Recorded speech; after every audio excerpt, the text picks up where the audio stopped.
Today, we had the Destiny 2 Year 2 reveal livestream, and holy crap, we have a lot to talk about. This stream went exceedingly well, and quite frankly, I think this is going to be the turning point in which Destiny 2 is saved. Destiny 2 is fixed, however you want to say it. There's going to be a point coming in September in which all of the people commenting Destiny 2 is dead in every single video, they disappear and they start playing Destiny again, thankfully. So I think this is absolutely huge for the community. In this video, we're going to talk about all of the main things unveiled in this reveal live stream. There's some little things we're not going to touch on to make sure this video isn't like 30 minutes, but it's going to be big. If you're a Destiny fan, this is a huge day for you, so let's get started. What is up, guys? Rick Cactus here, and today I'm feeling good. I'm feeling good today. I woke up kind of nervous, honestly, because this was such a big deal. If Bungie had failed on this live stream, if Bungie had done several things wrong, if they hadn't done enough, and it got a bad reaction from the community like the Curse of Osiris livestream did, I mean, it would have been frankly all over.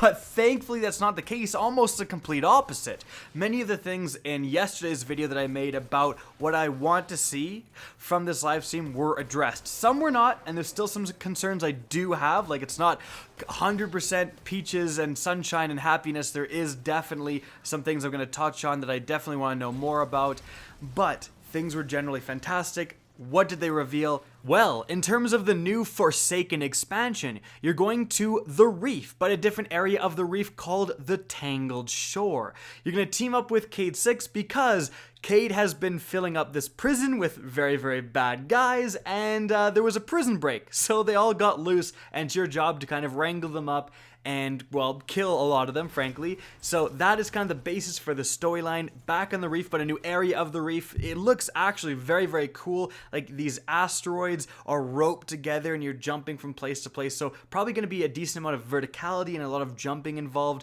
and potentially, you know, puzzle solving involved in terms of how to get to certain areas and so on.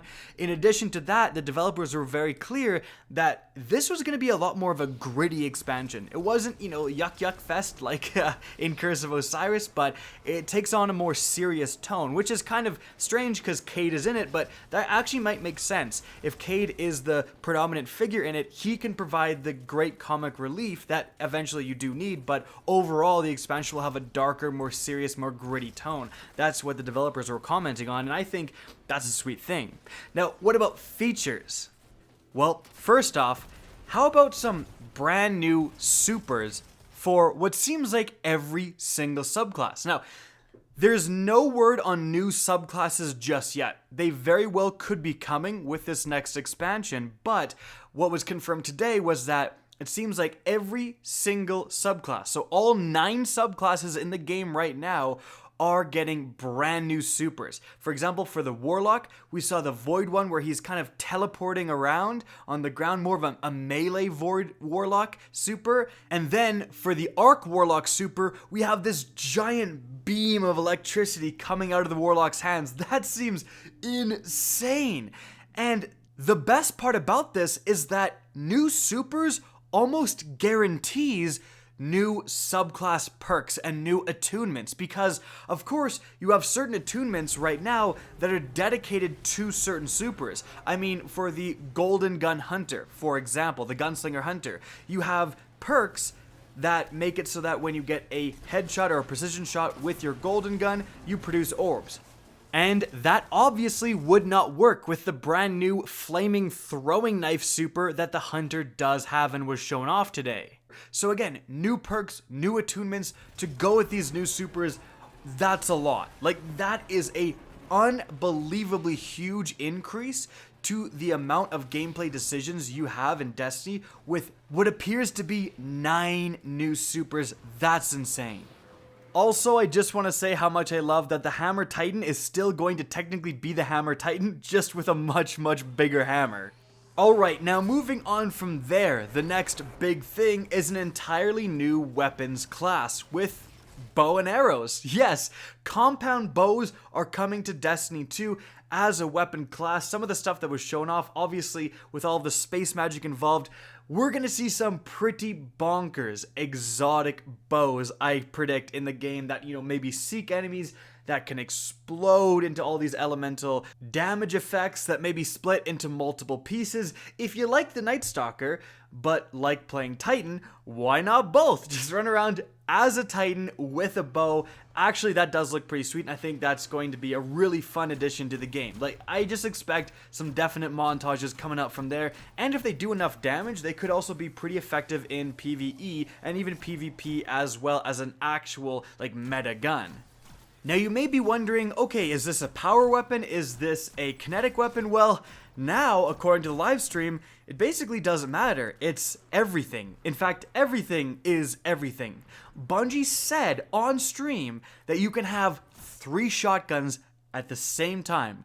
Kinetic, energy, and power shotgun. In fact, the kinetic, energy, and power slots, as we know it, seem to be disappearing or changing altogether. So, if you miss the Destiny 1 weapon system and want to rock a hand cannon, sniper, and then rocket launcher, you can. If you want to rock auto rifle, shotgun, and then sword, you can. And if you like the Destiny 2 weapon system and want to rock 2 primaries and a power, you can. Or you can completely come up with something on your own. Again, 3 shotguns at the same time. This is pretty wild. Now, how are they going to balance this? Well, Bungie did say ammo. They said that the ammo capacity of the weapons and the ammo with the weapons are going to change depending on where you put them. They did not get into specifics like whatsoever. And this was kind of a problem. In yesterday's video I said, I really hope they get into specifics. I talk about how are you really changing stuff, because otherwise it's going to leave us with a lot of questions. And they sometimes got into a little bit more specific than I thought they would, but still, there's a lot of unknowns, and this question of balance is definitely an unknown. However, it is a long time until the September 4th release, which was confirmed today, so hopefully Bungie will be able to talk to us about all of that stuff. But how are these weapons changing on an individual basis? Like, this is a very important factor. So Bungie did say that random rolls are coming back 100%. That's been confirmed from a while ago. And they showed a little bit of an example with this when they had the same weapon. As you can see in the background, they slowly scroll over 3 different versions of this weapon. Now you can see the intrinsic perk does remain the same, but the main perk down at the bottom does change, as do the stats and even the magazine size.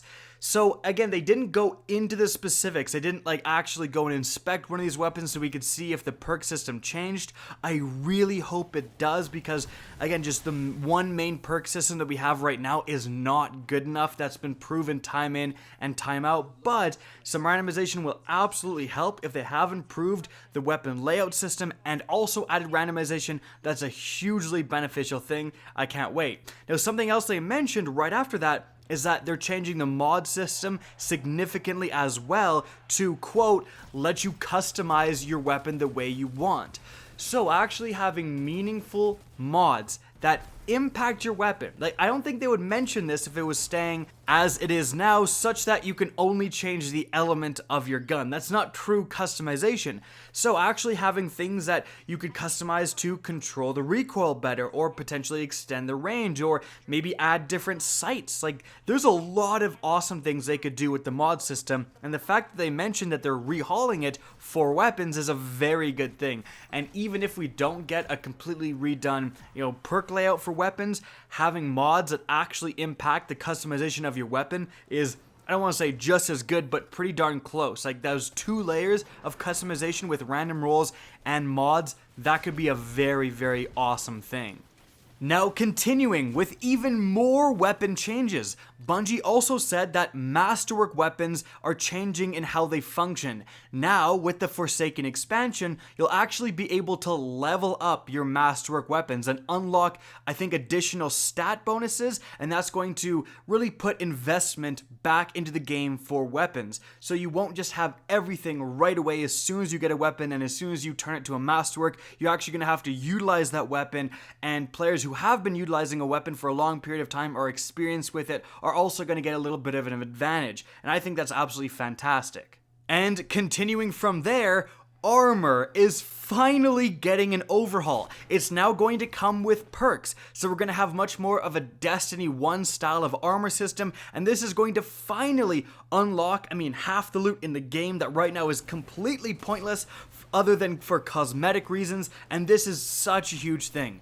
Perks back on armor is going to make the desirable loot in Destiny increase so substantially. Again, you're going from basically 0, because there's really no desire to get armor right now, again, other than cosmetic, to 100, where armor is going to have unique perks, and hopefully certain armor sets from certain activities and so on is going to spawn with unique armor perks, very similar to, the Destiny 1 raid armor and so on. That's going to be absolutely huge. Now, speaking of raids, Bungie actually talked a little bit about the new raid, and this is kind of huge. The new raid takes place in somewhere called the Dreaming City. It's actually the Awoken Homeland. And Bungie said that the endgame content is going to take place here, and this area, the Dreaming City, will actually evolve and change over time based on the actions of Guardians. They literally said in stream that the Dreaming City on launch will be different than the Dreaming City 3 weeks after launch. That's pretty crazy.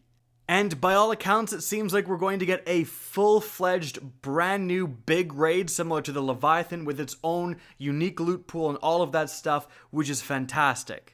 And speaking of new activities, they introduced a brand new one called Gambit. This is a PvP/PvE game mode where you face off against another team, and then both teams go into separate arenas where they try to slay out on PvE enemies. The faster they kill them and the quicker they collect these motes and then bank those motes in this kind of objective bank, then they will, win the game if they have more motes than the other team banked by the end of the round. But you can actually send players from your team over to the other team's arena to kill them and of course prevent them from killing PvE enemies and getting those motes. So that seems like quite the mashup. Honestly, it seems like a really fun activity, and it's very, very different from anything we have right now in Destiny or Destiny 2. Not only that, but Bungie confirmed that Gambit is going to be playable at E3 and at GuardianCon. Very exciting. And I am attending both of those events, so hopefully I'll get some hands-on time.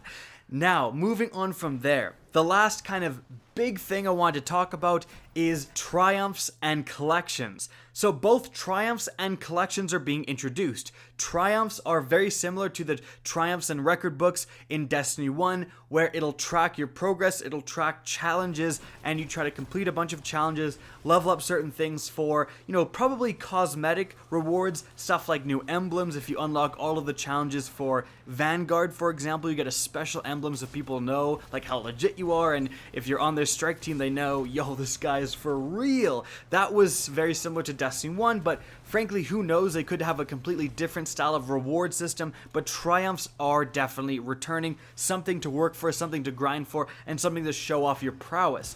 Another thing, again, is the gear collections. So it's actually going to track all of the armor and all of the weapons, all of the ghosts, all of the ships, all the sparrows, all of that stuff. It's going to track it and how much of that stuff you have acquired throughout your Destiny 2 journey. So if you want to get every single weapon in the game, you can, and you can track it now. If you want to get every exotic, it's much easier to track. And Bungie even said that for exotics at least, you're able to withdraw them from the collections tab. You don't have to go all the way back to the vault. You can, if you dismantle, they said you sweet business, and someone's like, no, you need it for this activity, you can just go into the collections tab right in your inventory and get another one. Like, you don't have to go back to the tower, and I think that's awesome. So you can make things and improve your loadouts on the fly. That's so sweet. Maybe you can do that with the legendary weapons as well, and that will certainly ease the amount of vault space you need. My goodness. So, overall, the Forsaken expansion and Year 2 look pretty fantastic. There was so many community concerns that were addressed today and so many different features that were shown off as well. However, I do have a few concerns, and I feel like it's only right to bring those up with you guys. I feel like a pure hype video where I don't say anything negative is disingenuous. So, number one, absolutely, the price tag. It was also revealed today that the Forsaken DLC will be a $40 expansion, $39.99 US, just like the Taken King.